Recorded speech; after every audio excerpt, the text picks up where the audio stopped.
All right. Welcome to the Jaybefaunt channel. I am your host, James Fauntleroy. It's so good to see everyone here today. The Jaybefaunt Show is also available on all major podcast platforms like Anchor, Apple, Spotify, and Google Podcasts, so you can subscribe there. I'm part of the Revolutionary Blackout Network. You can find me on the JB Show on Sundays at 1 p.m. Eastern Standard Time and on the RBN Roundtable at 6 p.m. Eastern Standard Time. Please make sure to give this video a thumbs up. And if you're new to the channel, please make sure to smush that subscribe button. I do promise you cookies or brownies or something with THC in it. Maybe, maybe not. I don't know.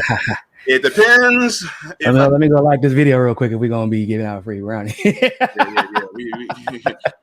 We ain't trying to get ourselves canceled on this thing, but, I mean. I live in Florida. It's legal here, so I'm good. For legal ramifications, the opinions expressed by JB are not the opinions of the JB. Let me stop. I just want to give a shout out to all the patrons that I have on Coffee. Thank you so much for your additional support. This is what keeps the lights on, literally, because these lights would be off without you. So thank you so much. And I am deeply humbled by your contribution. And I just want to say hello to everybody that is watching in the chat. We have quite a few people so far. So good to see you, Edwin. I see some of the MCSC loyalists up in there too. I see Beverly Jensen in there. What's going on, Beverly? Yeah, she's always been a big supporter of MCSC, so I had to give her a shout out. Nice, good to see you as well. All right, Lawrence, Gary. Look. I'm gonna have to keep the introductions really quick because I only got so much of this guy's time, and I want to make sure that we get as much info as possible because it's so good to see all of you in the chat today. Death Leopards, Lawrence, so good to see you. Gary, Workers, is good to see you as well. Faded Pastel, so good to see all of you in the chat today. So we're going to do this very short introduction.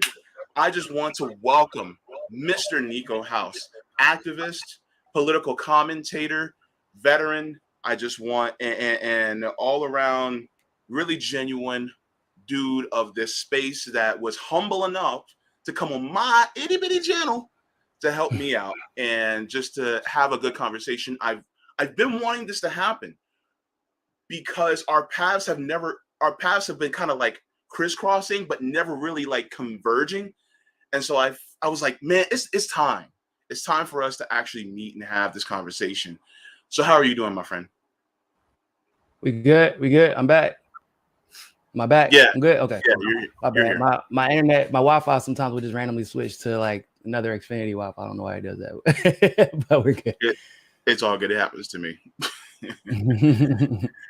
Yeah. But how are you doing today?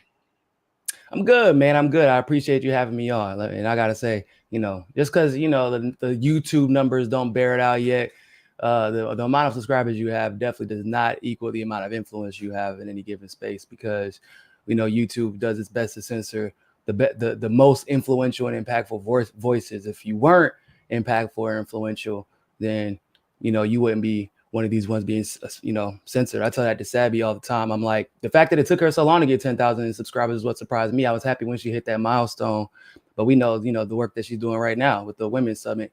I know the Revolutionary Black Network has done a lot of great stuff. So it's you definitely gotta get your marketing game on when you do what we do, but don't sell yourself short, man. I do some great work over here. Thank you.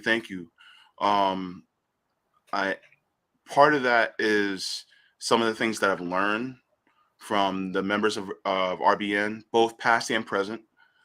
And I think a lot of the influence was also due to learning it from you, in the past, and then they kind of passed that down to me. So,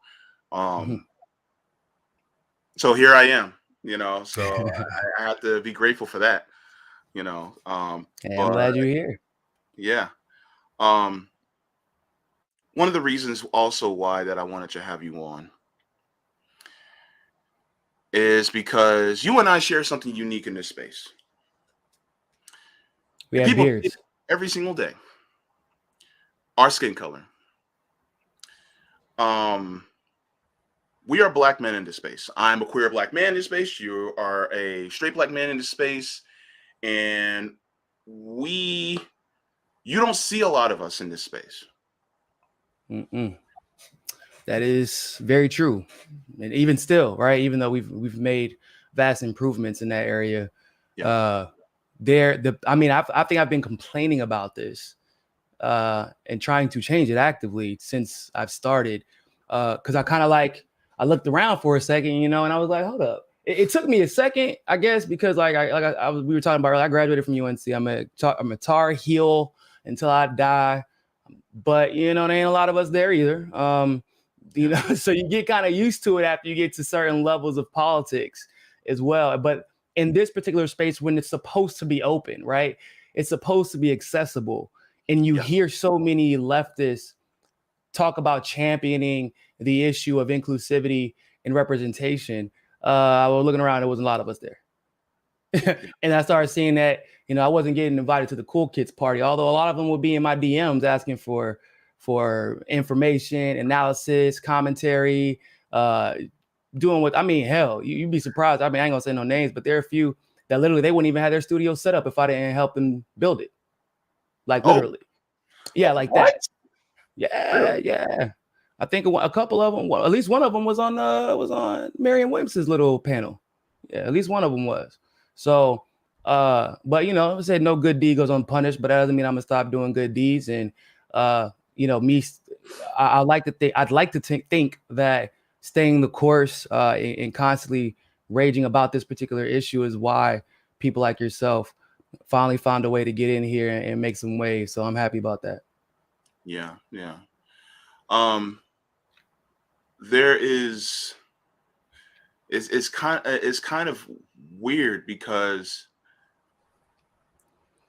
it feels like being black and on the left, and I'm not talking about black and liberal or black and democratic.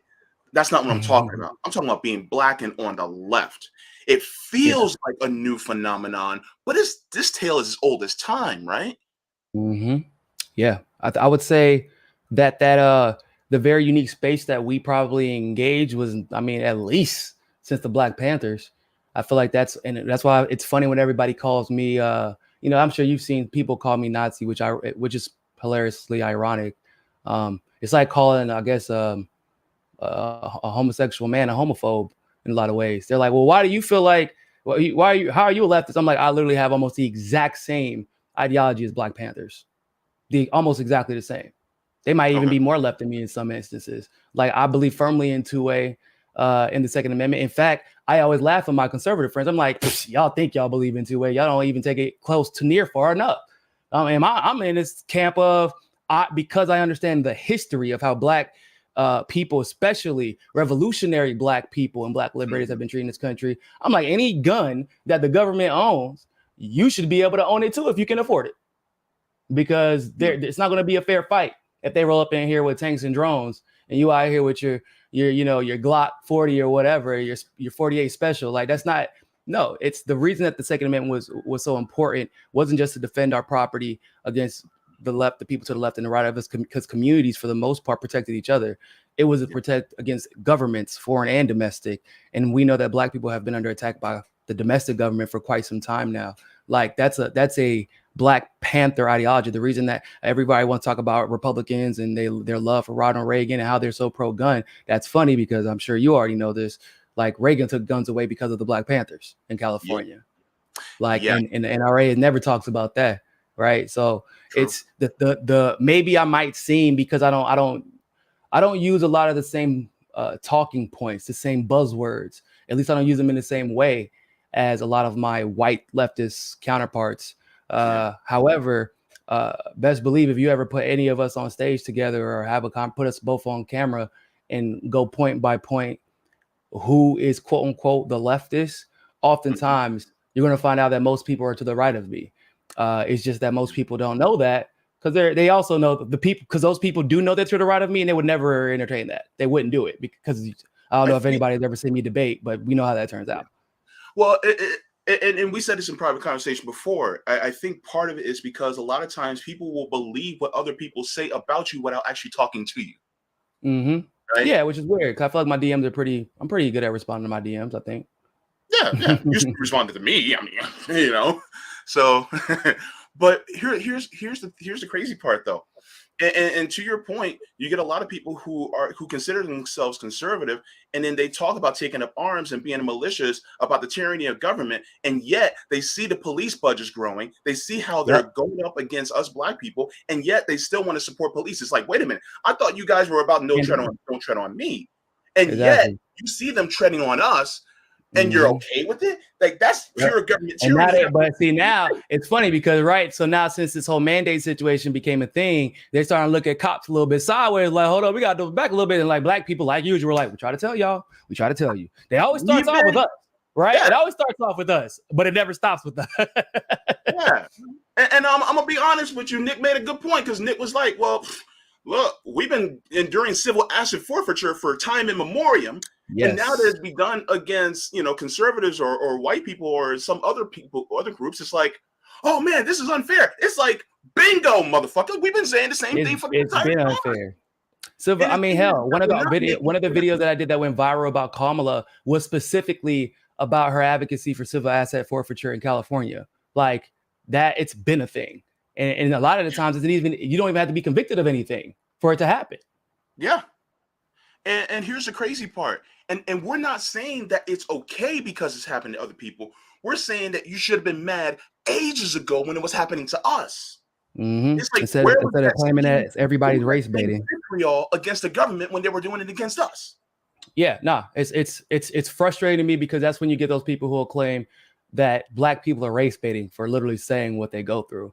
Like I'm the type of person that I hate this caricature of identity politics that the Democrats have created, because it really trivializes the actual experience that people go through, or experiences that people go through because of their identity, right? Like everybody pretends to care about black people until it's time to elect a segregationist.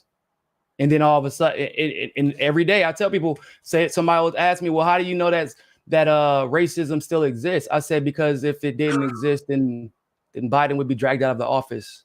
Like every single day that goes by, it proves my point. How the hell? Because it's not like we don't have recent history to go off of. It ain't just like this is like the year, well, it's 4, 5, 6 decades ago. No. This man has proven every decade that he's exactly the same person. I mean, even to this day, funding actively Nazis in the Ukraine, right? Yeah. Funding those people actively. He has been this, and he has not been dragged out of the White House, and that lets you know what kind of country we have.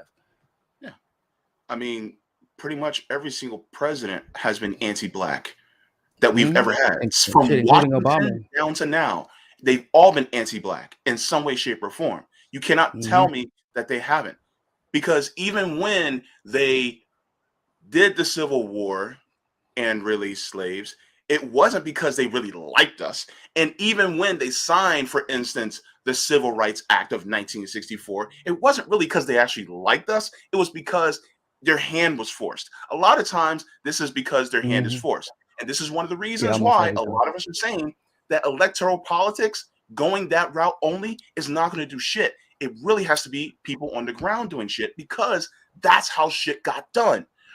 Without history is showing that electoral politics. I'm not going to say electoral politics is a joke, because I feel like every city and every state has different situations. But you want to talk about the federal level? I mean, it's kind of a joke. I mean, if I'm being real, not FDR, excuse me. Your boy Johnson, Lyndon B. Johnson, was he was like known as a connoisseur. Literally, it was printed in the New York Times. He's a connoisseur of the N-word. He was one of the most racist people on this planet, and was still forced to sign. He didn't introduce it, so let's be very clear about that. A lot of people keep thinking that he did, and they call him like this champion of civil rights. No, he didn't introduce it. First of all, it was introduced once, it failed, and people went crazy. Like they were like, y'all done lost our mind. The people in Washington were scared for their lives. That's why they ended up passing that legislation. They were scared. Like, we don't get anything because we voted someone who offered and promised something. Like marriage equality, right? That's somebody took that to the Supreme Court. Hell, Want to talk about black people being able to vote in a primary? That was it was a doctor actually from Texas. This is a long time ago. A black doctor from Texas challenged the system. And when the Democrats made the same argument that they actually made the DNC fraud lawsuit, which is that they can put in whoever they want and allow to affect the election, whoever they will choose to allow, like he was like, no, y'all can't do that. And he took that to the Supreme Court with his own money, direct action, and won. That's how things get done in this country. You go, it's partially at the ballot box, but that's like barely the first step. Like that's like the very, very, very, very last step, or you could, or depending on how you argue, at the very, very, very first step. But it doesn't stop there, and you gotta. I mean, for all intents and purposes, get your hands dirty. Yeah, it's just like a hammer doesn't work if there's no power behind it. Yes, that is true. And direct action, power behind it. No, I mean, I can't remember Martin Luther King, if I'm not mistaken, didn't get killed because, man, he just was endorsing all the right people.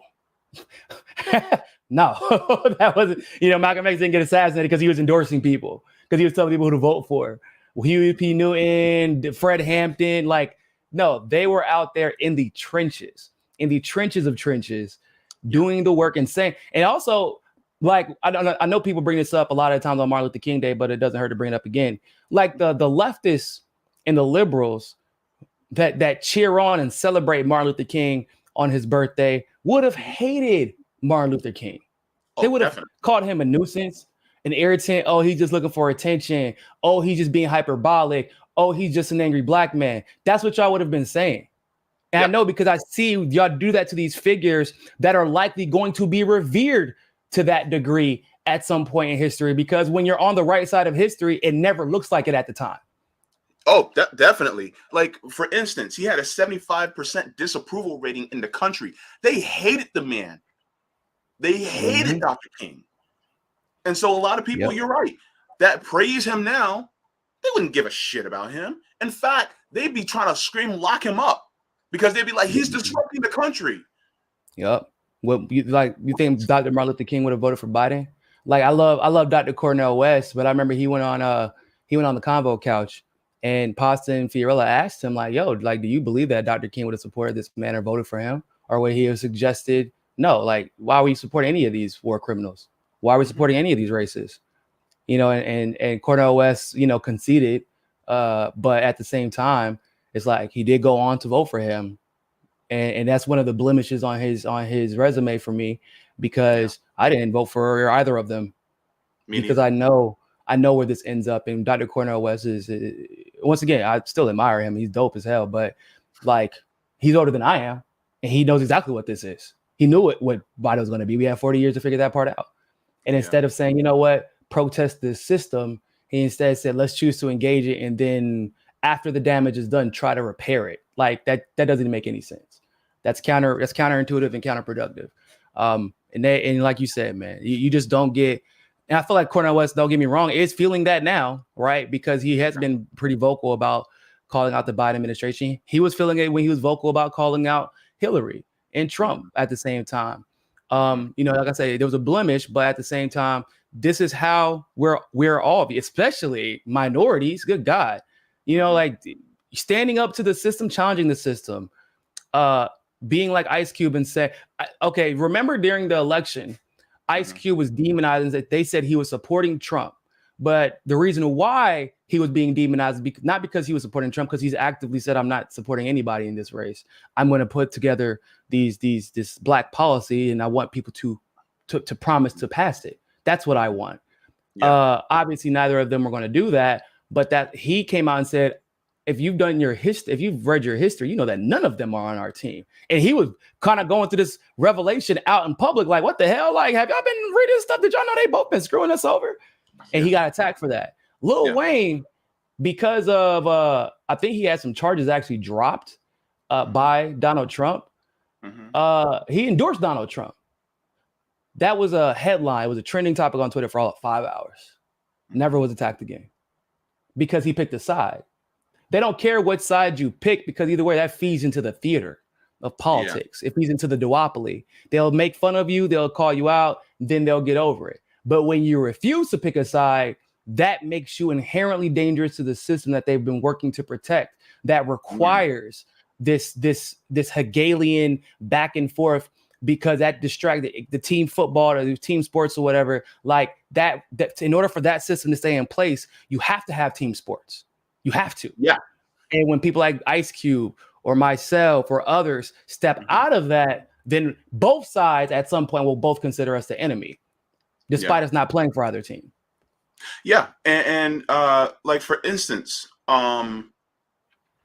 it kind of reminds me of how Muhammad Ali was demonized for his conscientious objection to fight in the Vietnam War. And he was demonized for it because he was like, you know what? I'm not fighting this war, because why would I fight in a war where I'm not even respected in my own country as a black man? And so it's like every single time we basically flip the bird at both parties. It's like, well, you're just evil. And it's like, I'm sorry, I do not want to bomb little brown kids in other countries and then strip them of their resources that's theirs, to do trade with. Like, why am I going to do that? And why am I going to support two parties that both want to encourage a occupying military force that sees my skin as a dangerous weapon somehow, for some reason, and then you get mad at me for saying that I don't want to fund either one of them? Like, it's like, make that make sense. And people are like, well, they actually said that they support. Yeah, but just because they say it doesn't mean they actually do it. I mean, liars do exist. Unfortunately, the majority of anybody in this space, I would say 98% of them are liars, and that's it's sad. It's sad, but like I would say optimistically, before I had my eyes open a little bit. I would say optimistically, I would say back then I still thought 80% of the space was liars, right? Maybe some didn't know they were liars until recently, but I can confidently say that you'll know a liar because they get offended by the truth, right? There's some people who are misled, and they can admit when they're wrong. There are people who are misinformed, that don't know better, because there's so much information that we're being thrown, that's being thrown at us on a daily basis. I can see how you can just miss things, right? There are people right now who are definitely on the wrong side of this story when it comes to Ukraine and Russia. But how much can I expect them to know about the Ukraine and Russia? It hasn't really been discussed to this degree in this space. For them to have thought about looking when everything else is going on at the same time. But if you get offended by the truth, then that makes you a liar usually, because you want to be able to maintain that lie without being challenged or having your ego bruised. And people like that are dangerous, because a lot of them have managed to convince people that they are the truth tellers. But I mean, truth tellers aren't afraid to speak to anybody, right? Because, well, especially if you know what you're talking about. Like, especially if you know what you're talking about. But because one or two things are going to happen if you speak to somebody publicly about a disagreement.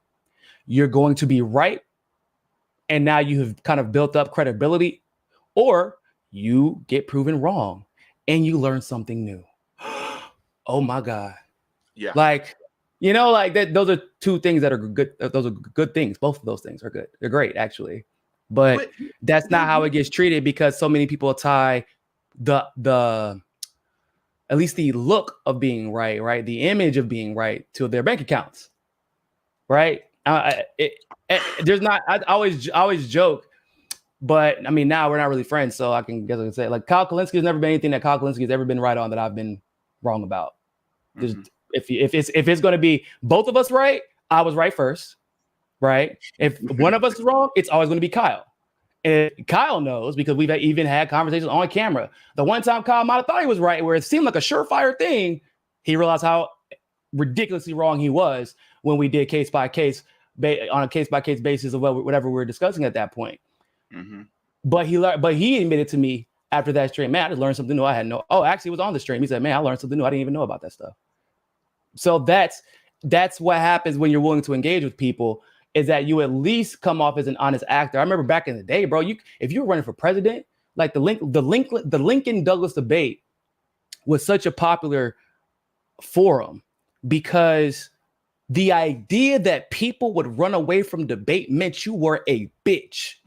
That means you had no conviction. It means you did not stand by the shit that you were fighting for, that you were just seeking glory, but trying to avoid conflict to get that glory, which means you are not able, you can't be a leader if you're avoiding conflict inherently. Like, you just can't be that. Mm-hmm. But now you'll see people either run away from debates or pick and choose debates based off of political affiliation, mm-hmm. or try to control which way the debate flows by giving them some inherent advantage by, like, you know, I don't know, no moderator. They only show their face and give some people the voice, like give them audio, and that's it. Like, all that stuff when you're talking about a debate actually matters, because if you remember, I don't know if you ever did any research on the Nixon and Kennedy debate.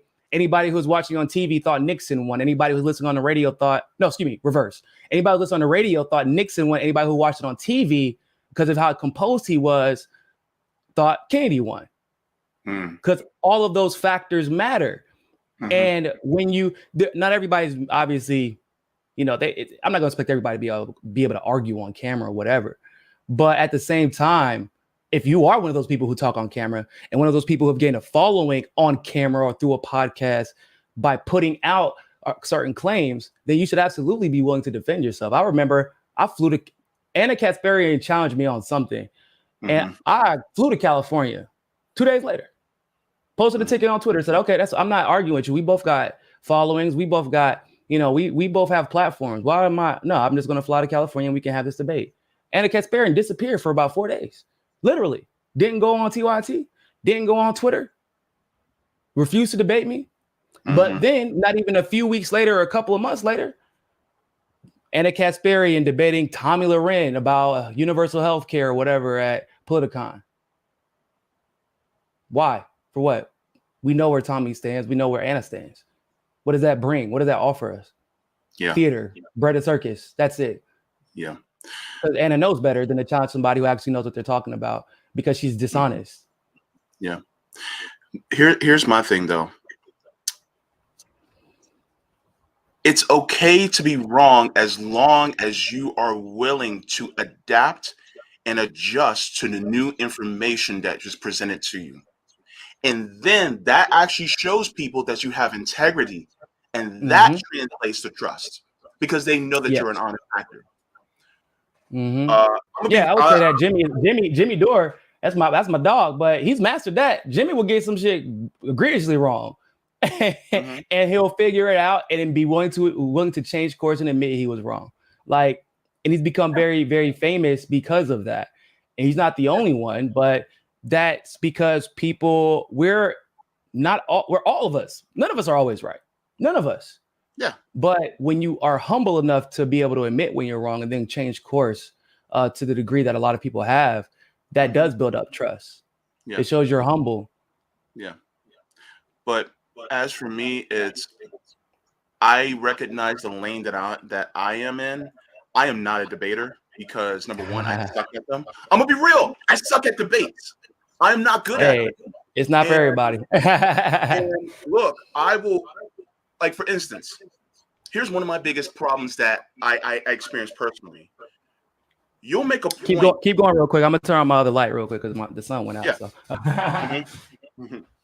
I will make a point, and then once I make that point, somebody will make a counterpoint, and for some reason, I know the information to truly counter it objectively, but I'll forget that point, or it'll slip out of my mind, and it'll make it look like I don't know what I'm talking about. And then guess what? The person will think that they won the debate. And I know deep down in my gut that they're wrong. And then it'll be like 2-3 days later. And then I remember that point, and it's like, oh man, I should have fucked this up. And I knew they were wrong, but I just couldn't verbalize it appropriately. So that's a common thing in debate. That's a learned skill, believe it or not. That's not something that most people can do. And for me, the reason I debated like all of high school and college. So that's something I had to learn. But a lot of that came, it was a skill that was easier to learn because I would bury myself into this stuff because I like loved it so much. I loved talking about it and I cared about it. Like this is something that I'm passionate about. So it's always easy for me to dig deep into something that I'm very passionate about. And I don't debate anything that I'm going to lose the debate on. I'm really good at picking my battles. Like I'm not going to debate somebody else that I don't know everything and absolutely everything about. I remember I went to this event called Better Discourse that had leftists and conservatives and everything in between there talking about various issues. And of course, actually it was partially a joke. They put me on the, it was like basically talking about systemic racism or whatever. It was, that was the panel. And then of course, because like they know I like talking about reparations, I'm 100% believe, just no debate to be had really about it. And so they set me up on purpose with conservatives to have this conversation. And by the end of the conversation, there were conservatives walking up to me saying, man, look, don't tell nobody I said this, but like you kind of changed my mind on reparations because I didn't even know about that stuff with FDR. I didn't even know I've never even heard of redlining before that point. I didn't even, because I used their own arguments. Like, I said, you can't, I was like, y'all know about FDR? They're like, yeah. I was like, yeah, man, I hate that guy. They were like, what? Oh, I can't believe that. This black guy is saying that. And I'm like, oh no, yeah, he's worse than having the black people since the Kardashians, really. And so when you're talking about redlining, which got introduced with the New Deal, and the fact that redlining was such an impairment to the growth of black wealth, when you're talking about the fact that FDR shut down, the only banks to survive the Great Depression were black banks. I don't know if y'all know that. Those are the only banks to survive the Great Depression.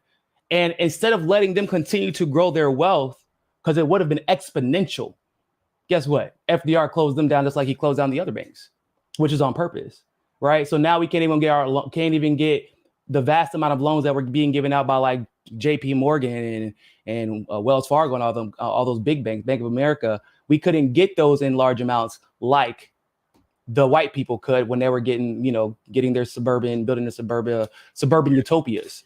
And I said, so everybody here believes that you got to have a strong family, right? Because that's the only way you want to stop crime. You want to make sure people do well in school, strong family values. They're like, yeah, everybody's cheering. I'm like, yeah, man. And what's the number one cause of divorce? And somebody yells like finances. I say, oh, interesting.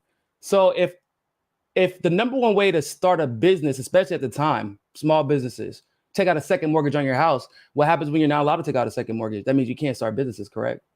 They're like, oh yeah. I'm like, so if small businesses in the middle class are the backbone of America, if we weren't allowed to engage in that in any really substantive way across the board, wouldn't that mean that there's an increased likelihood that we are going to fall into poverty, that we are going to fall into crime, that we are going to have more issues, that we are going to be more reliant on the system? And if I just told y'all that a Democrat did that, that's the reason that the last case of redlining, ladies and gentlemen, was in 2016 or something like that, 2015. Oh yeah. Yeah. So I'm like, Jim Crow laws haven't died yet. I say we don't, because the first thing they're waiting to hear is like the slavery argument. They're like perking up their ears, ready to scream. But my family didn't make their own slave. They was waiting for it. I was like, no. I'm talking about today, right now. This still has happened. We are still feeling the effects of Jim Crow laws. Some of them have the 93% of all public school funding coming from property taxes. That's a Jim Crow law. Yeah. People don't even know that. Yeah. So it's like, whenever that happened, they were like, oh man. Now, what would have happened if I was like some of the other leftists who didn't go? They didn't go to this event. They were demonizing it, right? They were saying, why would you go speak to conservatives? Well, who the hell else am I supposed to speak to get to change? It's the people that agree with me. But what you want to move it to your side? I mean, isn't that the reason why? Like, why are we gonna preach to the choir when we need to convert people outside? Like, look, let's be real. I preached door to door for over almost 20 years. I never sat in the church where I was at and I just kept talking to the same people who believed in what I believed. We actually went out there door to door to actually try to convert people. Like, that's what you did. You gotta be even if you believe in this stuff, bro, you gotta be an evangelical leftist. That's what I call it, right? You gotta go where the sinners are. You know what I'm saying? Like that. But that it's. I know people laugh about it, but it's that's how I think, man. I don't. When you are not afraid to talk to anybody, and you are equipped with knowledge, and you're equipped with passion, and you're humble, and at the end of the day, for me, like I'm a human. I know that the person that I'm talking to is a human, unless it might be like the Queen of Great Britain or Biden or like one of these people. That's different. But the average person I'm gonna talk to is a human, and they have been subject to the exact same propaganda that I was subject to. True. And we are all limited by our experiences. If they've never been offered any new information, how are they going to change their mind? You have to give them a chance to grow. Mm-hmm. And it's not to say that obviously, like there are friends that I have that I agree with them every day about something they might tweet, post on Instagram, whatever. Like, but if I can reach out to them and like say my opinion, we go back and forth. And it's usually, it's usually like kind of like lighthearted. Like, and I can change one thing about that opinion. I don't have to. I'm not changing people's opinions for like publicity. I don't do that shit. I think it's like there's a lot of clout chasers who will go at each other publicly because it's about chasing clout. Because in a public forum like Twitter, I guess what it used to be Facebook, like you're not going to change anybody's mind on Twitter, really. Like especially two public figures, because that's all for ego. And when you injure these, especially these white boys, right? You injure their ego, they don't know how to act. They're not going to hear anything you have to say at that point. But if you reach out to them behind the scenes, all of a sudden the gears start percolating a little bit, and they start to rethink that next tweet before they send it out. They start to add some caveats to that next tweet or that next video before they put it out.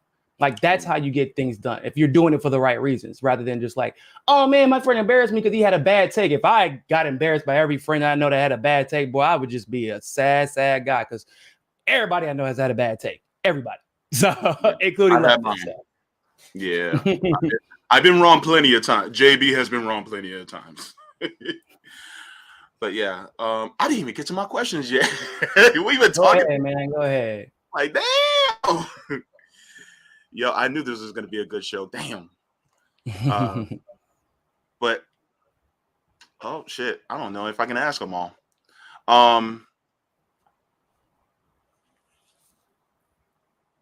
Okay. Oh, hell, I can save these for another time.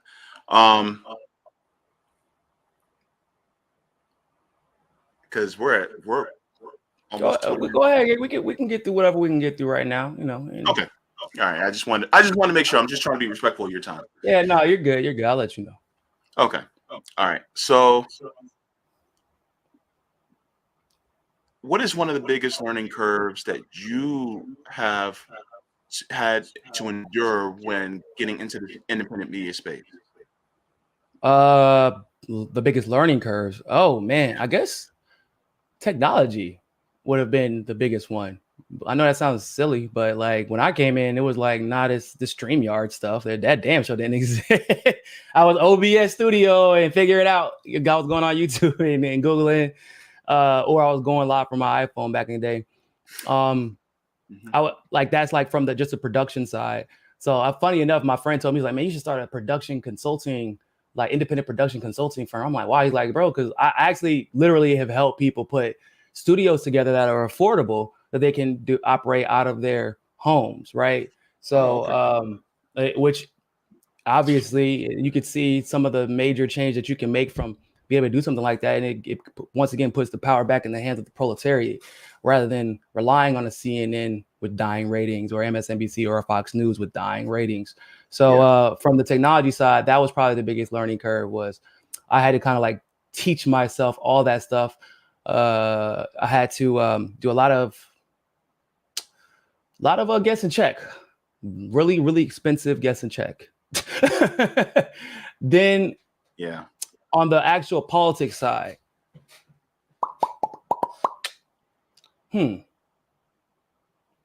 actually, I feel like I was really, I was like the only person in independent media at that point that had like legitimate political experience.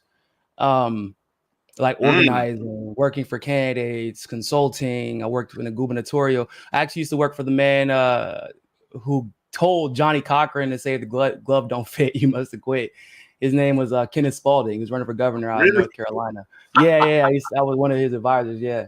So I had a lot of political experience and PR experience, and because in the debate experience too, to formulate pretty coherent arguments. So that actually helped me kind of overcome a lot of the technological deficiencies that I had in the beginning. So that I feel like that kind of like saved me a lot. And that's why I always try to tell people to be patient when you have new people coming in. Cause like my team might have seemed like they were like super ahead of the curve, like ahead of everything. But that's because like, y'all don't know what they were saying before I was on their ass all the time. I'm like, they would call me, Fiorella would call me. I know she'll mind me telling you, like we were talking about Syria or something like that. And she was like, yeah, I know we shouldn't invade. And this is like maybe mid to late 2017 or early 2018. Once they had like 200 followers on Facebook, like nobody knew who they were. She was like, we shouldn't invade. I know, but like Assad is definitely like a brutal dictator though, right? He definitely kills his own people, right? I'm like, well, why? How do we know that? It's like, well, I mean, it's true, right? I'm like, I don't know, is it true? How do I know it's true? Well, I'm like, why? Like, because CNN said it was true. I'm like, that's not really a good barometer, right? Because like if CNN is lying about A, B, C, D, E, F, and G, why am I assuming they're going to tell the truth about H without some pretty solid evidence? And she's like, oh, I guess you're right. And I'm like, and I was like, are CNN and Fox News both agreeing on this? She was like, I mean, yeah, in different ways, but yeah. I'm like, oh, so when's the last time that they agreed on something that ended up being correct? It never happens. And she was like, oh, so then it's like, now it goes to, it started to get rid of the assumptions. They learned to get rid of the assumptions. Stop going in believing something because of this truism that no one can really remember where it originated from. That's usually like, that's when you can get rid of all of that stuff and like just wipe the slate clean. Then you begin to rebuild that foundation up. You start to see the patterns way faster, and that allows you to put out content way faster. It allows you to be right way faster, and not this nonsensical, like, oh my God, we got to end the wars because Biden's bad, and like just the buzzwords that people do to get retweets and likes. Like, no, I'm talking about substantive analysis that you can get faster than anybody else, and anybody watching the Convo Couch now knows that. Yes, they were put through boot camp. We ain't do no that half step and bullshit because like I said, I'm a black man. I don't get to start networking in half step. Okay, they know that. So even though we got shout out to Pasta. Pasta is our resident white guy. Whenever we have to ask for interviews or go into public spaces and be aggressive, we just send Pasta instead of us, and it always works out well. But that ability, that all the knowledge that I had gained up into that point allowed me to kind of train the team to properly research, look in the right places, and effectively call out bullshit before other people even are 50% of the way there. Yeah, because you can't send us Ice Cube looking asses over there because everybody's gonna get scared and be like, oh, these black men, they're so scary, they're too aggressive, and it's like, no, absolutely. Pasta asked somebody for, I want to say it was Ben Cohen from Ben and Jerry's, right? I want to say it was him. It might. Oh no, it was somebody else.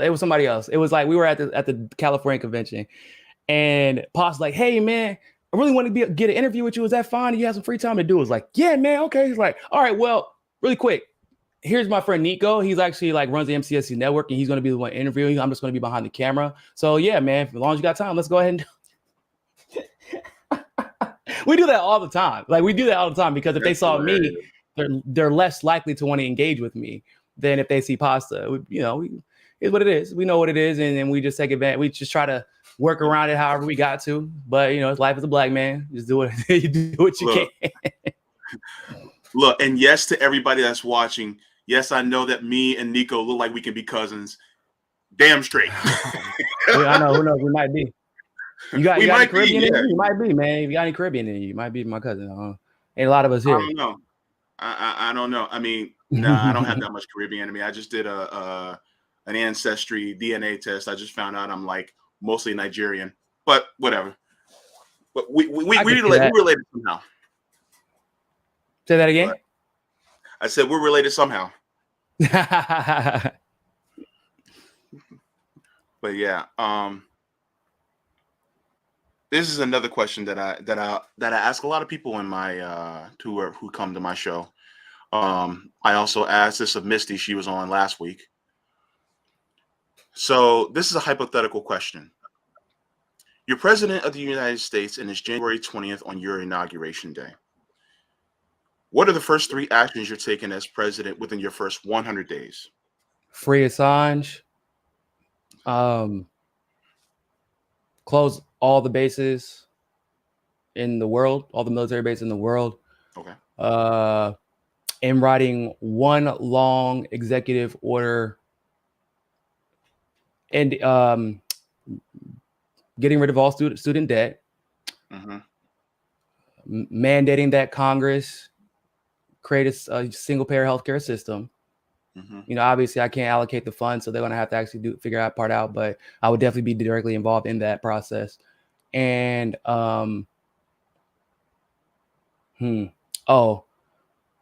banning private prisons, because I could do that executively, and decriminalizing all drugs, and disbanding the CIA. This is going to be one. I'm telling you, this is going to be one. I know I'm cheating, but it's one long ass executive order. Go ahead. Disbanding the CIA, and bringing up every president, alive or dead, on war crimes and making them defend themselves in court. Yeah.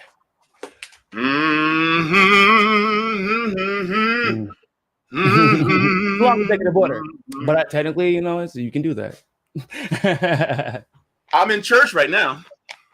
Yes. Let the church say yeah. Now, if you would have asked me other stuff that I would do, so this whole idea of lifetime appointments to the Supreme Court would be done. That's over. And the fact that the president appoints them, that's ridiculous. That's fucking dead too.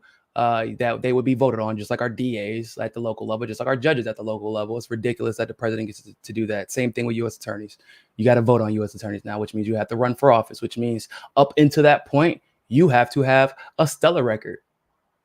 That means you better be careful who you're prosecuting, huh? And how you and what sentences you're giving, huh? Yeah. Right. Military budget slash by 3/4. Like, we just need enough to deal with our border. That's it. You know, I know a lot of people wonder, well, what happens to the United States if we don't have the military abroad doing whatever we do? But like, at the end of the day, yo, like, I'm kind of past that shit. Like, I've kind of just generally accepted that, like, we got a lot of karma coming our way. Like, and that's just the reality. But that doesn't justify continuing to do evil abroad. Because, like, there's just too many kids that have just been killed just for being born in the wrong country, being born in the wrong color, being born on the wrong oil field or near the wrong oil field, speaking the wrong language. Like, and it's all in some way, form, or fashion connected to either the UK or the US and their imperialism. I mean, I'm talking about there's not been a single justifiable war or conflict that I can point to in the last, not even just 100 years, I guess at this point, almost 120, 130 years. And a lot of this stuff has been in the works since the late 1800s. So, you know, the consequences of that will be, I guess we just have a lot of fucking making up to do. A lot. That's really what it comes down to. We have to be willing to say, it's kind of one of those things where you have to concede, like, we will accept our punishment and we will hopefully grow from there. And I think that because almost every other nation isn't as sociopathic as we are as a nation, they would take pity on the people of the United States to the point where it would just probably be some type of reconciliation with our leaders, because they know how much power we don't have here, versus trying to introduce harsh sanctions on people. Because that's what I'm just going off of what history has shown us. A lot of, like, I always say, for everybody talks a lot of shit about Putin. I've watched a lot of speeches and a lot of interviews with him. And, like, we're the ones always talking about going to war and threatening people's lives, innocent lives. Putin's army didn't kill more innocent people in Afghanistan than the terrorists actually did. Terrorists, that, by the way, that we armed, like, and trained. Like, the people, literally, no, the terrorist groups that we armed and trained, and then the Afghanistan army that we armed and trained, and our army killed more innocent people than actual terrorists, or the terrorists themselves killed innocent people. Like, they don't want to go to war. They don't want to sacrifice lives. This seems to be something that's unique to NATO powers. And a lot of the people, the countries in the global South understand. They don't take people. If you go overseas, they'll tell you for the most part, they love Americans. They just hate our leaders. I don't blame them. Yeah, we do too. That's why I tell them. I say, I know we're a national embarrassment. It's okay to laugh. We feel the same way. I just want to interject on your point about cutting the military, which I completely agree with. And the only thing I would do with the military is I would bring them back. I would take the guns out of their hands and hand them tools and shovels. And I'd be like, let's build a green infrastructure in the United States, and also sending you abroad to help other countries build their green infrastructures. And that's all you're going to do. Yeah. In fact, I mean, we're not going to kill. I can tell you as a veteran, by the way, I can tell you as a veteran, like, bro, as much time as you spend, if you're not abroad, bro, you're cleaning latrines or bathrooms, you're mowing the lawn, like you're like cleaning out connexes. You're not doing anything but like infrastructural stuff for the military while you're not abroad. Like that's just like, we're training that type of stuff. I think that I 100% agree with you though. Like, if you're creating jobs, you make people in that particular situation, you're creating a military that you're proud to be in. Like, you're helping to build America and you're getting paid for it. You're building a better future for your kids and your grandkids. Like, and that's what people thought they were getting into when they got into the military to begin with. Although they were propagandized into believing that, with your suggestion, they actually would be doing that. So that's a dope idea. I like it. Yeah, because I mean, like, look, we can get the Army Corps of Engineers to start building up the United States. I mean, they're already getting paid by us anyway. They might as well put it to good use. And I mean, I don't know what they do anymore. Honestly, I don't even know what they're responsible for. Yeah, I mean. So, I mean, and you know better than me, I mean, being a veteran, that, you know, there's so much good that the country can actually do, you know, and my thing is like, why isn't our foreign policy in actually doing what China is doing with the Belt and Road Initiative? Like, why aren't we doing our own with other countries? Yeah. So the thing is, though, the only thing that allows China to do that is because they get to wield this stick of, like, it's almost, and I know that's probably going to come as a surprise to a lot of people. It's like a good cop, bad cop situation with China, where it's like the threat of either you're going to deal with the U.S. military, or you can do this deal where you at least get something out of it. Because if you ask a lot of those countries, a lot of those people in countries like Nigeria, Ethiopia, a lot of the countries out there, Ghana, even in the Caribbean, like, would they rather have their own autonomy in self-determination, or have that be determined by China or the United States? Right now, I would say that obviously I would want something that's at least somewhat mutually beneficial, but I would argue that the majority, bro, the United States would not be shit if African countries were allowed to be self-determined. Good God, like, it wouldn't even be close. We have, in order for these electric cars to exist, for the most part, you're taking lithium and minerals and precious metals from either a country in Africa or somewhere else in the global South. Well, 9 times out of 10, Bolivia, probably. You know what I'm saying? Like, there's I want to say there's like 300 million or 400 million people in Nigeria. It's like some crazy number of, like, this is about damn near as big as the United States, and they have all the resources that we have and more. So I would imagine that their choice would be, let us do what the fuck we want to with our shit. And maybe we wouldn't be asking whether or not we should be doing what China is doing in that particular situation. It's like, man, maybe we should be doing what Nigeria is doing and working with Ghana and and, you know, on this little international expressway. Those are the questions we would be asking. But I'm just a firm believer that there's no such thing in an altruistic superpower. There's just not. It doesn't exist. And so, and when you're speaking from the perspective of like Black people and Black men and women abroad, I know what it's like to not really be given a choice, right? I mean, how many times have Black men been given a choice? Go to the military or go play basketball, go play football, or go to jail, or go to the military. Like this is such a common thing, because the poverty draft and the racial draft is a real thing. And I liken it to the same thing. It's like, if you gave me a choice, I guess if I had to choose between China and the United States running my economy, the United States doesn't seem to be all that good at running economies as it is. So maybe not them. Definitely probably choose China if I had that choice. But I think that all people in Africa would rather be self-determined and would rather not have to deal with any of those countries influencing the outcomes of their governments. That's true. I sent out a tweet earlier today. I said, imagine if Africa didn't have to deal with imperialism, or all of the Americas didn't have to deal with imperialism. Like, what type of continents would they be? Like, it wouldn't be called anything but Africa, first of all. Remember, it got the breaking, I guess you'll call it balkanization once again, and these false borders. That was created by Westerners. That wasn't Africa was Africa. That's why for so long people were confused. They're like, hold up, I thought Africa. We always say Africa is a continent, not a country. It was a continent and a country, like Australia was forever. That's why people didn't know the difference. For real, people don't know that. Like, but you got places like Mozambique, which is like, it's named that because the Portuguese named it that.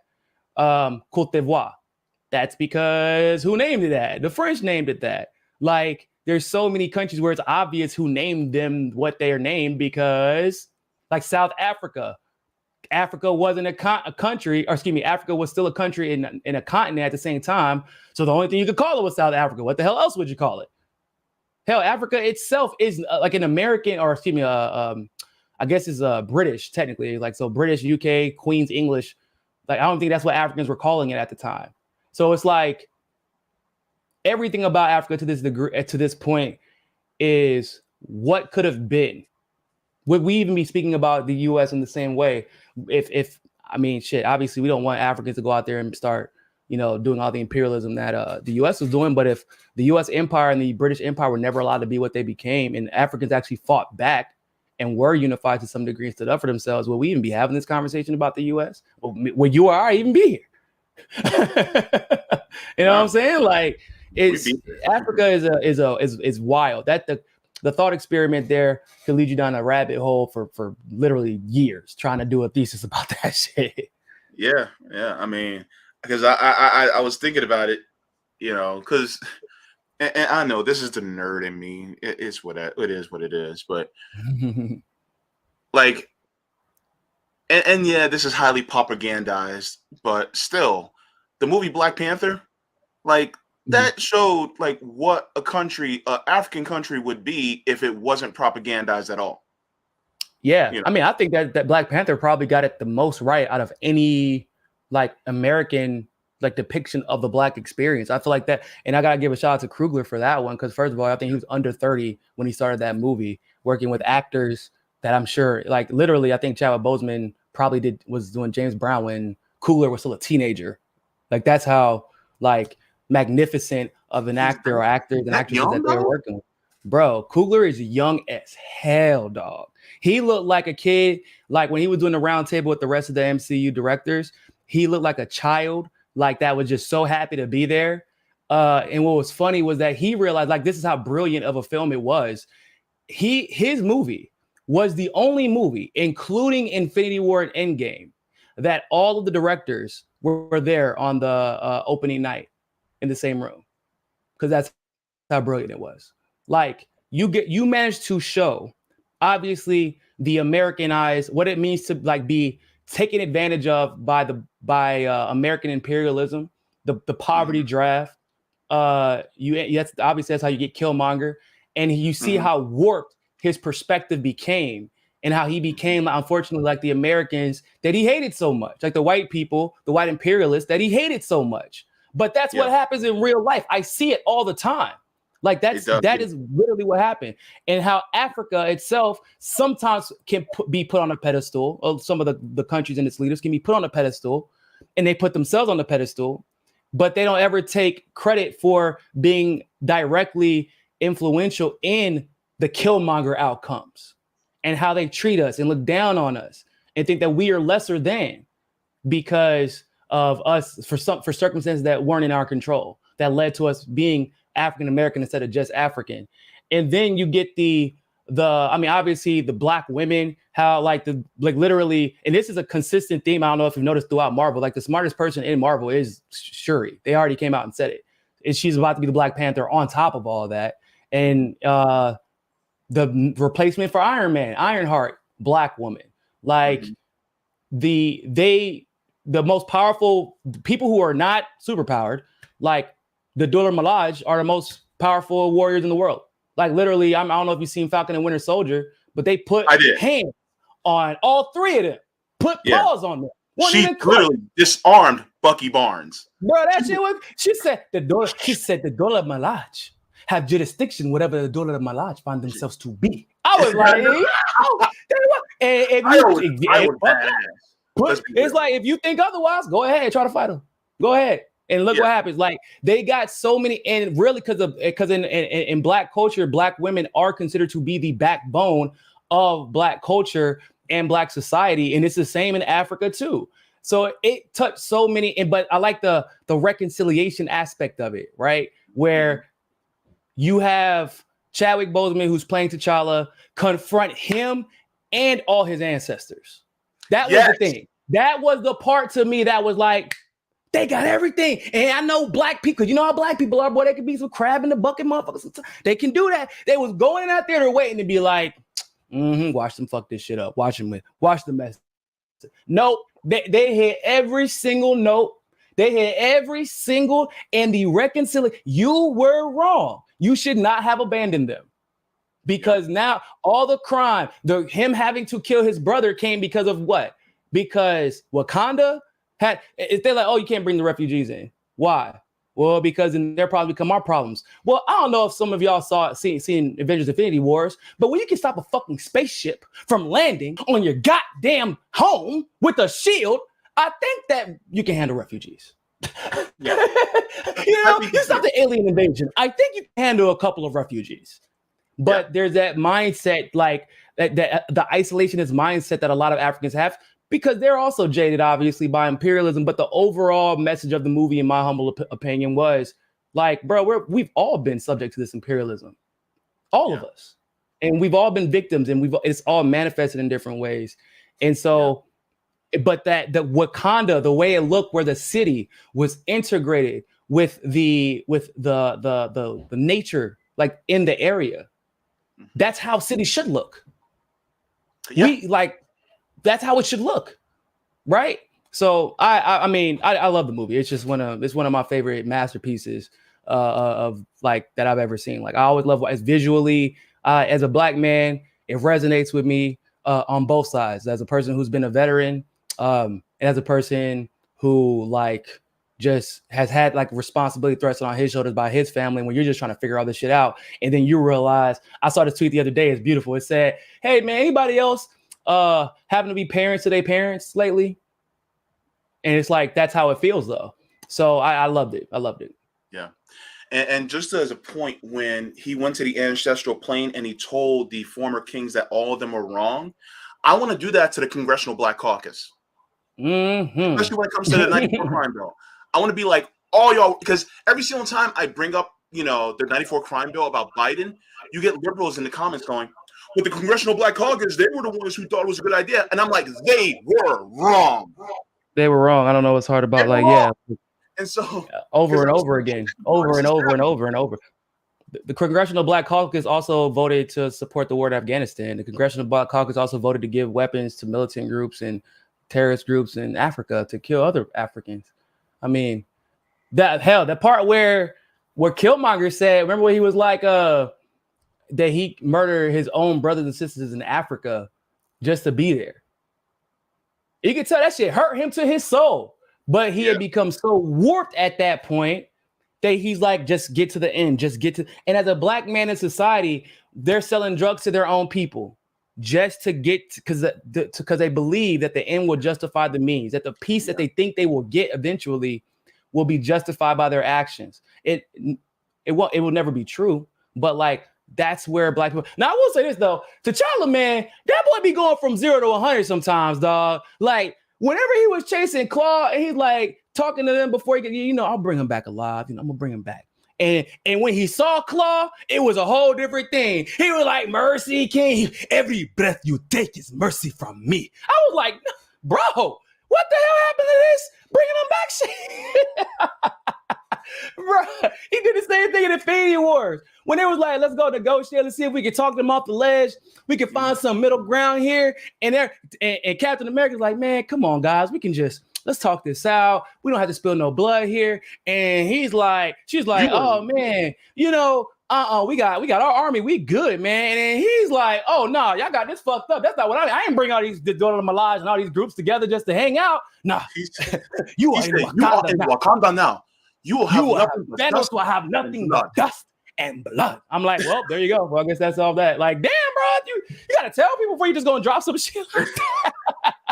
He said, yeah, man, I'm a miss Chadwick Boseman as T'Challa. That was hilarious. Yeah, I was like, me and my wife were like, yo, he just took that shit to 100. Like, if there was any chance at a peaceful resolution here, that shit is dead. Like, it is dead. Because then Proxima Midnight was like, well, we have blood to spare. And I was like, okay, well, I guess we choosing violence now. Yo, fun fact, remember that part where they were like, oh, where's your friend? And she was like, he'll pay you'll pay for his life with yours. Mm-hmm. I don't know if you noticed, a lot of people thought that they were talking about Ebony Maw, but that wasn't what they thought. They had killed what's his name? The dude that ends up going to get Vision. And so Proxima said that so that they would think that he wasn't there while he was going to get Vision. And so whenever Wanda comes down, she was like, why was she standing up there the whole time? And then they flip to the screen where they're going to hunt Vision. Mm-hmm. That's who actually Proxima was talking about, but she lied so they wouldn't be looking for him. Yeah. And that was and actually Corvus Glaive is Proxima Midnight's husband. So yes, exactly. And it's also should be important. It's also important to mention, guys. It's funny how they literally just ran to black people to save the world again, ran to Africa, save the world. Like I was like, yep, here we go. Hey, black people, real quick, y'all mind saving them? I'm like, bruh, they got black. And then T'Challa, because this is how most black people are. We're, hey man, if we can help, we'll help. Sure, whatever. Just bring Thanos' entire army here. What's the problem? Cool, we can handle it. Like it's just a default. And Captain America knew they would not deny that man. They knew knew they wouldn't. Like, I got somewhere we can go. I know somewhere we can do this. I know I can leave Bucky, a fucking ex-KGB Hydra agent, like who was on the run from the entire world. Yeah, we'll house him. I know that's like an international crime or whatever, but it's cool. We can do it. Whatever, Mm-hmm. Like because that's how black people are, generally speaking. So it's just funny to me that they recognize it in the MCU. And one of the reasons that I've always loved the MCU really more than like DC, for example, is specifically because of everything that we're talking about right now, which is like this internal struggle within either the industry, politics, the corporate world, whatever. Like there is always this internal struggle for meaningful representation. Mm-hmm. And MCU falls back on this idea, like, why would we not get the best person for the role? And why would we not, like, it would make sense that the black woman who is the son of or the daughter of kings and queens, who's working with vibranium, which gives you a hell of a learning curve, would be the smartest person in the MCU. It makes sense, honestly. And I love the fact that she's so flippant about it. She don't give a shit. She was laughing at them. She's like, why didn't you program the cells to work? Whatever the hell. I don't remember what she said, but she was trying to take this on out of Vision. And she was like laughing at them like, how did y'all not think of this? This is super easy. Like, I'm sure it makes sense though. Yeah.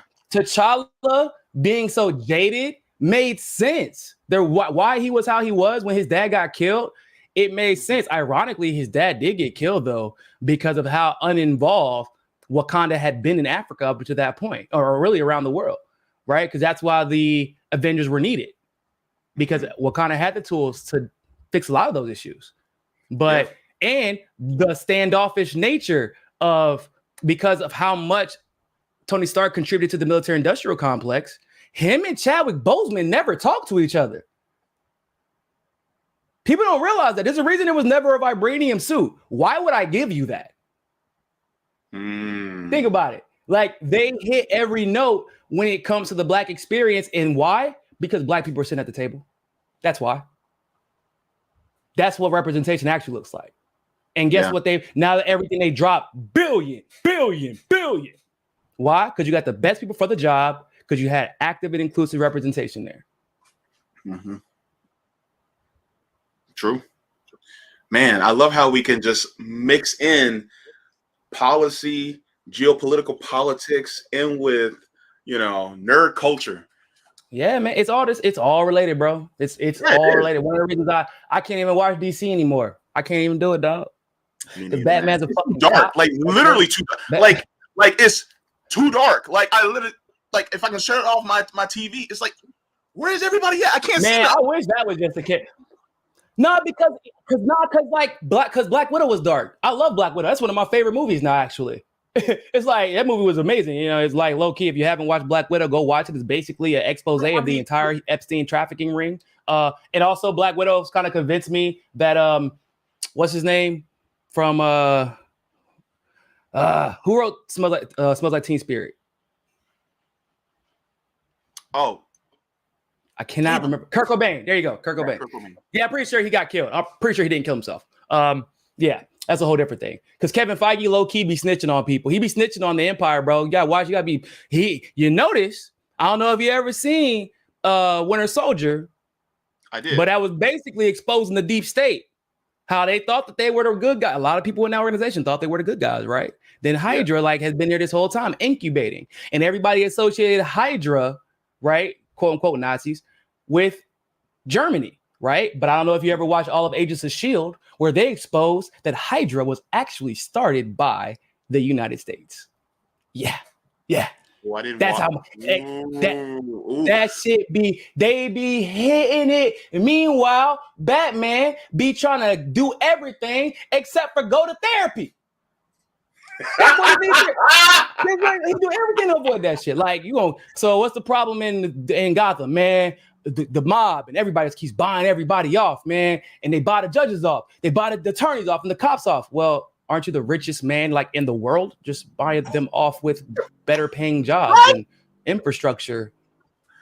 Like you're literally spending billions on. You seen the Dark Knight Rises, right? With Bane. Yeah. Remember how they put out all those tanks, all those weapons, all those ships.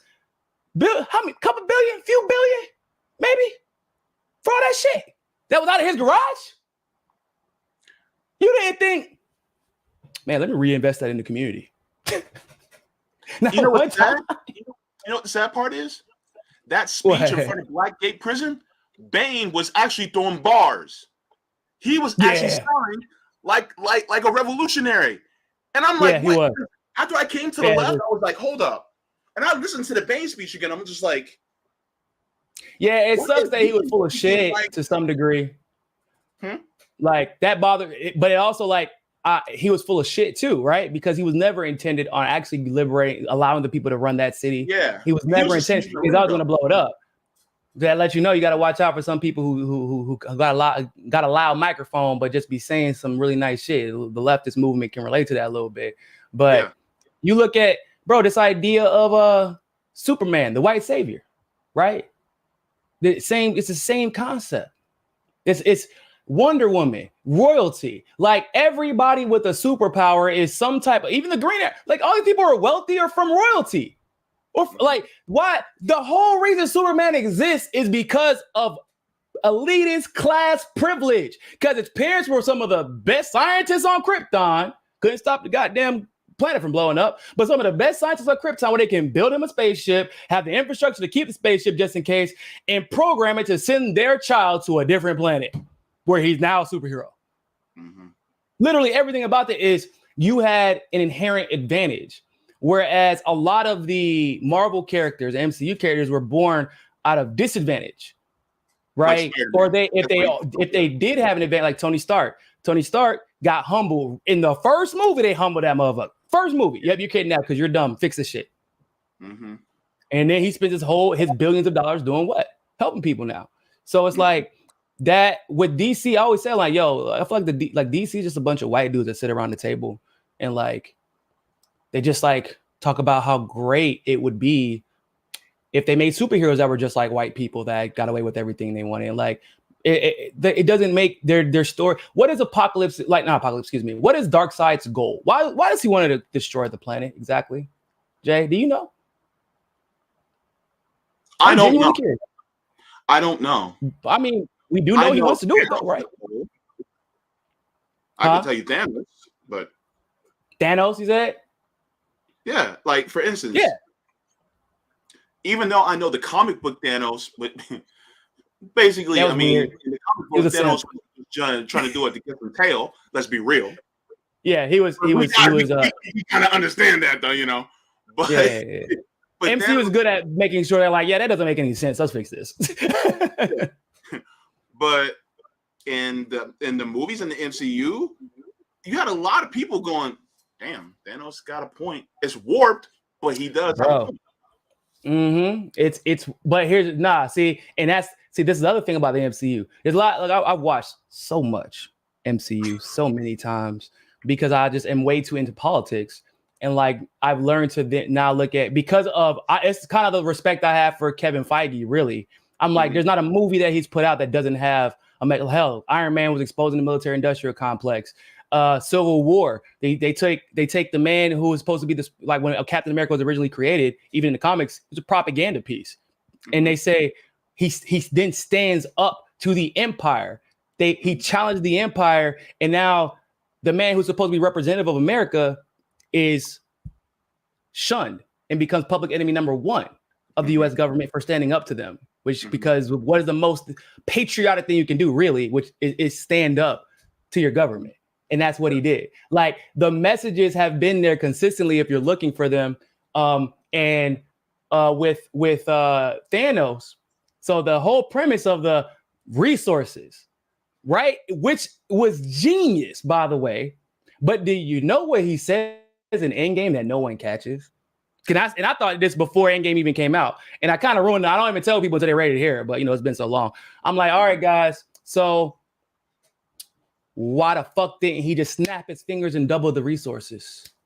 And you want to know how he could do it? Because he literally says, oh man, y'all came back and taught me that as long as there are people to remember what there was, they'll never be there except what can be. So I'm going to strip the universe down to its last atom and then rebuild it.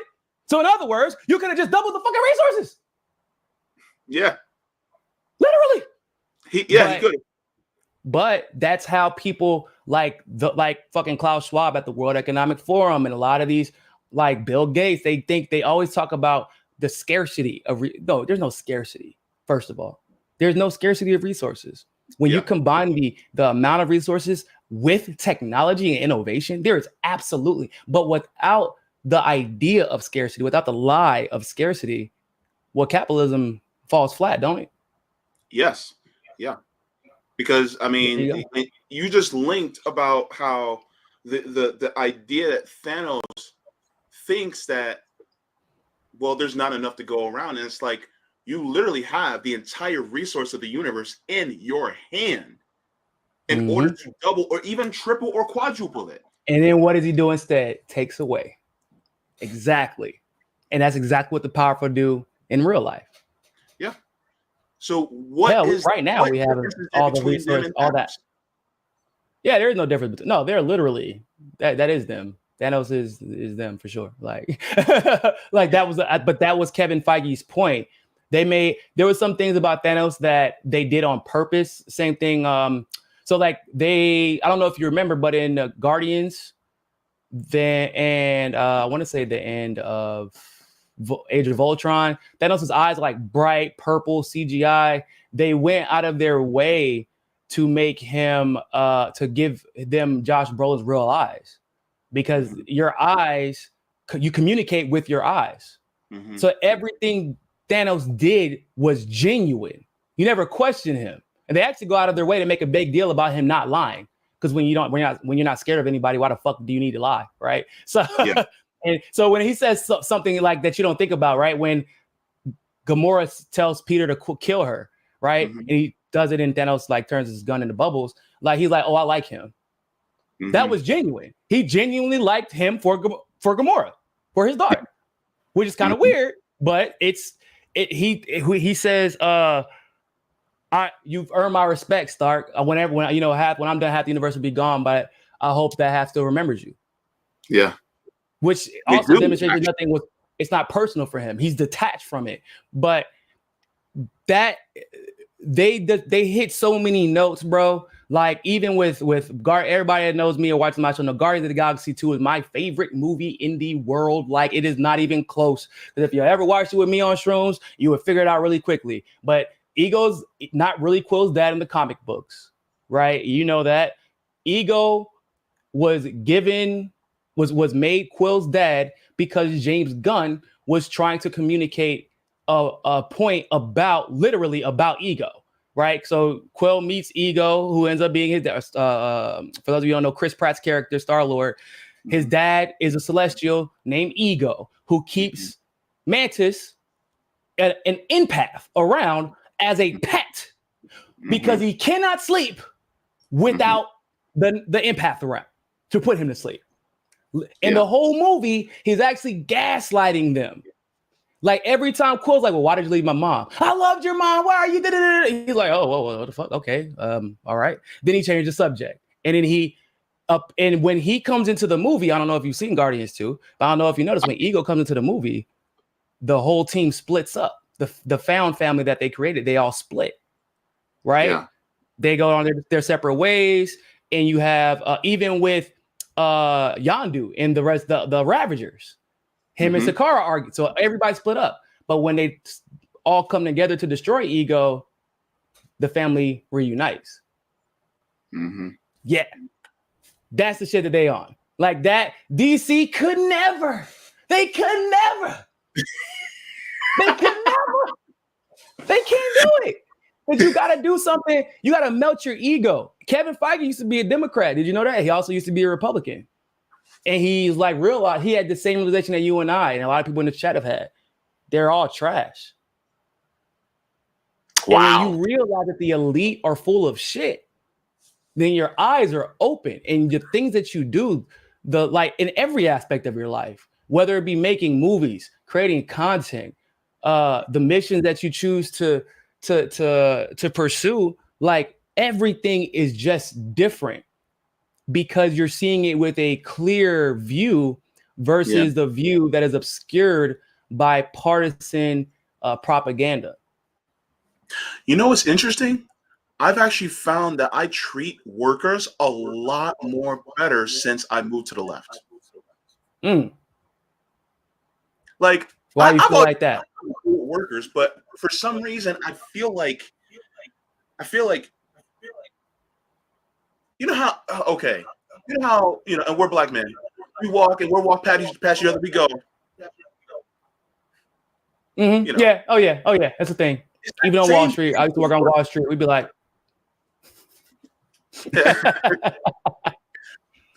so it's that same feeling of work. Is like, yo, I'm with you. So that's what it feels like to me. I treat homeless people way better since I moved to the left. Right. I mean, I've always been a leftist for the most part, but I was a debater in high school, and all debaters are libertarians in high school. At least back in the day. I think they're all neoliberals now. But back when I was in high school, they were all libertarians because you have all the information, you have all the facts, but you don't have any life context, like real life experiences to contextualize it around. So you just don't realize that until you get older. But you get away. You stop pretending that like anyone has ever really had the ability to be self-determined. Like just because you have mental health issues, the fact that we have so many homeless people that are there directly because of mental health issues is not a reflection of them. It is a reflection of our society. Our society has failed them. Every homeless people you see on the street, like the cops should be walking into, respective governors' mansions and arresting them instead of the homeless people. Thank you. How could you have failed? How could you have failed them with all this power and influence that you have? Yeah. And I have to have those conversations with people all the time. And they, at first, people are like, well, no, because most of those people just want drugs. And I'm like, bro, if you ever had mental health issues, like I'll tell people, if somebody wants my $20 to go buy drugs, I'm like, man, I can't get you a psychologist. I can't get you a psychiatrist, unfortunately. I can't get you the medication you need.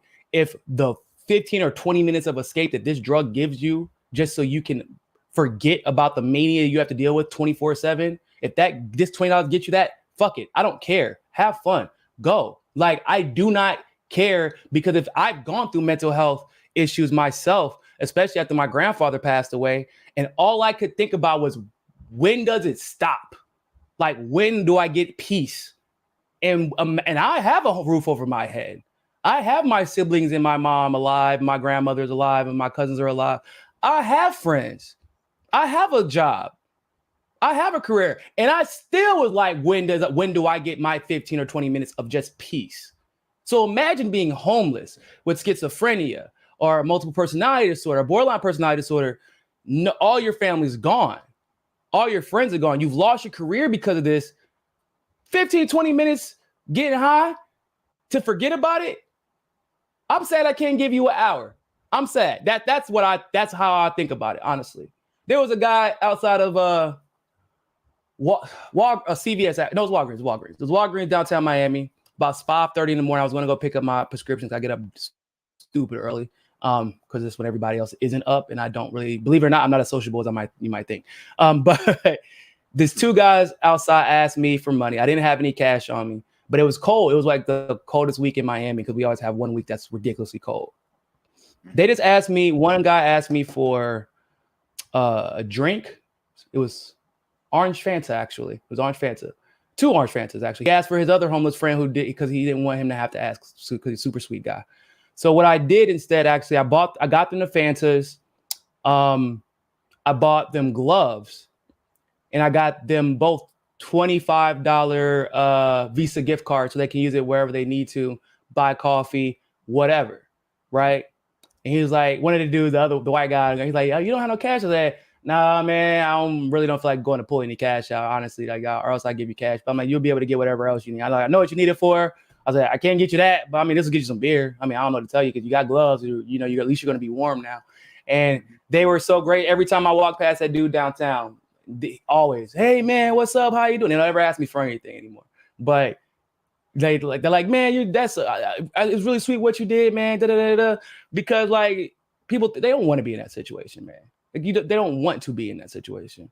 No, but the fact that they're in that situation is a reflection of our society. And the only way we can change that is to have compassion and like just show them that, oh man, somebody does care. And you never know what residual impact or reverberating impact that could have on that person's life going forward, where maybe they do turn it around, and you might be a direct contributor to that. Yeah. I mean, like people don't ask, like, for instance, people will be like, oh, well, they're on drugs. Well, why were they on drugs in the first place? Mm-hmm. People don't ask that question. We don't have many ways to cope with things in this country, and every day is a stressor. Every single day, bro. Yeah. Now, I'm also for the legalization of all drugs, but at the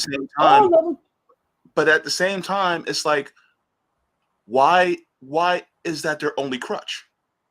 Like, for instance, why do some people, like, if we made alcohol illegal again, imagine how many people would be arrested just for that.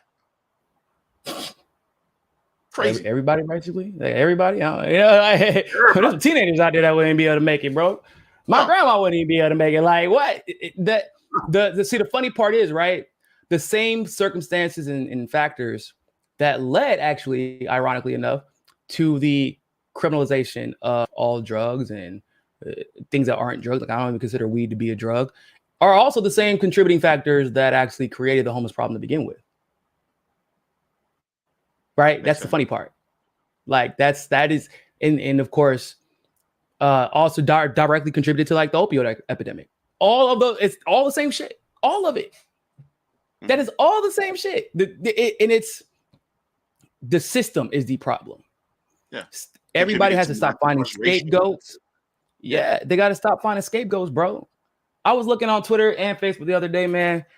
And I mean, these are people who are generally pretty well off, like that I know. And I'm just fatigued all the time. They're constantly worried, constantly anxious, just drained. I mean, I would put myself in that same category. I'm dealing with stuff with my grandma right now. One of the reasons I haven't been streaming as much is because I got to move my grandmother across the country because, well, one, my dad's a piece of shit, but two, that system is not equipped to take care of her. Property taxes are still rising. Her income is not. My grandfather is now unfortunately deceased this last year. I'm sorry. I will now be responsible at 33 years old for my 70-year-old grandmother, which should not be a thing. It shouldn't be. But the circumstances that created, unfortunately, some situations for my dad, he never was able to really deal with his mental health issues. The circumstances, like my mom is just now becoming secure, like just now, like within the last 4 or 5 years. She doesn't have the ability to take care of my grandmother. I want my mom to enjoy her life right now. Like, she spent so much time taking care of us because of circumstances, once again, created by this corrupt system that we have, that Same now thing. I'm like, go take care of your life. Go enjoy your life. And, I'll take care of my grandma until, we can get her better care, or until, she goes to go be with grandpa. Like, that is, but as much as I, of course, am willing to and am happy that I can even do that, like, there is a level of stress and anxiety that comes with that, not because I'm worried about what I will or won't do. It's what I may or may not be able to deal with because of the system that is seemingly created to put my goddamn grandparents in the dirt, like, quicker than they should be. Yeah. That's what I'm constantly worried about. Why is my grandmother's insurance $700 when she's been on this planet, paying her taxes, paying her, she's been a manager, done everything right. My grandma and grandpa don't ever miss a bill. Why the hell is she struggling like this right now? Yeah. That's the type of stuff. So everybody is dealing with that right now, and that is the system causing that. Yeah, man. I mean, like, same thing. Like, why did my grandmother own her house for 50 years and now I got stripped taken away from underneath her? Oh, wow, man. Damn. Why was it that somebody was able to pay the taxes on her home and then get the deed to her house and kick her out in 3 weeks? Like, why? That's crazy. Yeah, we were fortunate enough that caught her. I finally, and I'm glad I had been trying to convince my grandmother to move for a little while. And if it would have been 2-3 more months, same situation would have happened. But luckily we were able to get it. We're getting it sold now for the correct price. Even actually under, I think, what the value is, the market value is, but just because we just want to get her over here as soon as possible. But that was about to be my grandma. They've been living in that house since before I was born. Yeah. Like, same. It's ridiculous, man. It's the fact that can be that can even happen without any type of, like, what can you even do about it? That's the crazy part. Like, these people with money have more power. That's what they're telling you. Yeah, basically, and my grandfather, he died after he got put into a home. And yeah, because those people in those homes, they don't get paid. They don't get paid enough to care enough about your grandparents. No, they don't. That's just reality. No. And I've seen it. So it's scary, man. It's my uncle, because he's right now, he's about to turn 70 this year, and he's still, going to my grandmother's apartment. Of course, unfortunately, my grandmother has to still rent an apartment now, but he goes over there daily to check on her, and thank God. That's dope. But even still, like, my grandfather and my grandmother shouldn't have to go through that at all. Like, and then my uncle, of course, still check on him. But the community should come together to also help with that. I agree. We gotta, we just kind of gotta start treating each other like a family again, man. And society did used to be like that, especially the Black community. It used to be like that. We've been individualized, we've been separated, and we have so many resources at our disposal that maybe for my family it might not be enough, or just my family might not be enough, for the same for you. But if we pull all of them together, man, there's so much that we could do. There's so much that we could create. I always say one of the beautiful things about living in Miami is that we have no idea what the hell is going on with y'all in the rest of the world and the rest of the country. I bullshit you not. I'm in Orlando. I don't know what the hell's going on. Oh, you're in Orlando now? Yeah, I've been in Orlando almost all my life. Oh, word, yeah. So you pretty much know how it is. Like, we are like very fortunate enough, I guess, in some cases, to live in a totally different world than the rest of y'all people that hate Florida. I would hate Florida too, because for every problem that y'all got, or for every problem that we have, it's 10 times worse for y'all, because it's whatever it is, and it's cold, and y'all being taxed out the ass while dealing with it, to be honest with you. Like, but at least in Miami, I could speak for the community here is strong. And believe it or not, the community here most often is not based on your political affiliation or even your race in a lot of cases. One of my best friends he owns a club, or at least he's a part owner in the club. That actually happened after we were friends. It was kind of a surprise to me, but we were at UNC together. They came from a very poor background and kind of grinded their way up, but that was because they also stuck together as family and built up a community of these poor people who now own or are partners in a lot of prestigious developments around Miami, and they give other poor people opportunity. One dude who's a famous artist now in Miami, his name is Casper. He was a club promoter for them. And when he had a dream to be an artist, they were like, go do it. And he was like, well, no, I don't. What if I don't? What if I can't? What if I don't have them? Because you know what it always comes down to. What if I try to invest all this time in my dream and it doesn't pan out? Oh, we'll still pay you.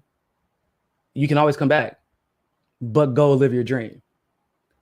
Bruh, 8 months later, he's a celebrity artist, literally doing portraits of like athletes, Latin rappers, everything you could think of. Comes back to the club now, and it's like he's like, you know, he's a guy now. Whenever before I was even, you know, on RT and all this other good stuff, same thing, man. Like but we've all kind of been each other's rock. Because a lot of our families aren't here because we're part of various diasporas around the world, and we kind of have to lean on each other. But that created a community that in the darkest of times, we can lean on each other and we can know like, it's going to be cool, man. Because like this, my homeboy Rob or my best friend David or my brother, we're going to take care of each other. But we need that around the country. And unfortunately, I feel like maybe it's a Latin community thing. It could be because like the culture of the people who live out here and who migrated here. But we need that around the country and really around the world, but definitely around the country, because when I'm walking down the street on Calle Ocho out here in Miami on Main Street, and I'm looking at the check cashing place or the cash advance place, and it's a 7:30 in the morning, a long ass line out there on the first of the month of senior citizens, of elderly people. That's fucking ridiculous, bro. We have failed. These people have been working their entire life. Yeah. I gotta get up out of here though, man. I had a great conversation with you, bro. Yeah, man. Look, it was awesome. I didn't even get to all my questions, but I don't care. It's okay, man. I'll come back. Don't worry about it. Yeah. And yo, I appreciate you coming on. Man, we could talk for hours, bro. I knew you were cool, but I didn't know you were that cool. I appreciate it, man. I'm gonna definitely get you on the show, bro. Cause I'm about to switch to cause I don't have as much time on my hands as I used to, so I'm gonna be switching to long form podcasting.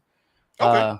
So yeah, so we can just have more conversations that can be fleshed out instead of these, 10, 15 minute or 5 to 10 minute segments. Because honestly, at this point, it's like I'm kind of tired of reporting specifically. Like I'm just like, hey guys, the world's burning still. It's kind of I hate it. I like flushing out conversations and kind of getting to the meat of these issues. So definitely will have you on. I want to have you on as one of the guests for sure. Thank you. I appreciate that, man. And my respect for you has just went up. I just grew a few more inches, so I appreciate you coming on. Thank you, man. Look, everybody, go ahead. I also put NIKO's Twitter in the description, as well as the link to MCSC Network in the description. I also have a Telegram where you can stay updated with different. I'll try to do regular news updates on my content. I will I got it right here. I'll post it in the chat. Okay. And I'll send it to you. But yeah, it's always fun. I also share other people's content and stuff like that there too. So yeah. Thank you it's so free. much. You don't have to, nobody have to do anything. So yeah, for sure. I definitely but yeah, man, thank you for having me on. I appreciate it. And thank you for once again for just doing what you do and just being here, bro. Just being here and it matters. I can tell you as a person who's been here when there was basically no one else, no other black men, no other black women in the space. Now people kind of like they hear us and they see us and they know, and we can. If when I would say something back in the day by myself, everybody like, man, look at that, just like this angry ass black man. Like, and now everybody else is saying it too, and they're like, oh well, shit, maybe he did have a point. You know, I mean, I don't know everything, but I know a little bit about a lot. I will say that. Yeah, definitely. NIKO House, everybody, give it up for him. Thank you so much. And I just want to tell everybody that I want to thank you all for joining. It was so good to see everybody inside the chat. I just want to thank everybody, for subscribing to my coffee. If you guys would like to, you see in the Chiron here down below. If you guys would like to subscribe there. Next week on the show for the Jaybefaunt show next Tuesday at 2 p.m. I'll be having on Brianna Joy Gray. And so we'll be having a discussion as well next week. And so I hope that you guys are able to join in for that one. I want you guys to drink plenty of water. I wish you guys leave the world better than you found it. Love and peace, and smoke them if you got them. Or eat them. Oh, yeah.